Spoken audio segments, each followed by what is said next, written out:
ஓட்டு போடுறீங்க, பண்புள்ளவங்க ஓட்டு போட்டிருக்கீங்க இல்ல, பணம் கொடுத்தவங்க ஓட்டு போட்டிருக்கீங்க, உறவுகளுக்கு ஓட்டு போட்டிருக்கீங்க இல்ல, உறவு கொடுத்தவங்க ஓட்டு போட்டிருக்கீங்க, புத்திசாலிகளுக்கு ஓட்டு போட்டிருக்கீங்க இல்ல, உறவு கொடுத்தவங்க ஓட்டு போட்டிருக்கீங்க.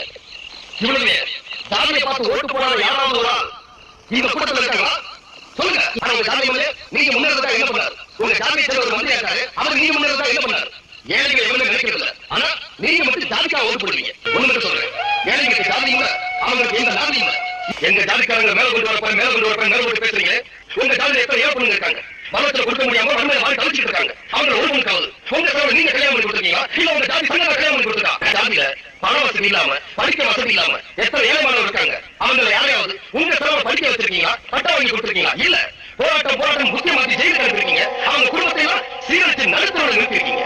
ஓட்டு வாங்குறதுக்காக ஜாதிகளை தூண்டி விடுவீங்க, அடுத்தவங்க உயிரை வாங்குறதுக்காக ஜாதிகளை தூண்டி விடுவீங்க. ஆனா இவங்க வசதி விடுறதுக்கு ஒண்ணுமே பண்ண மாட்டீங்க.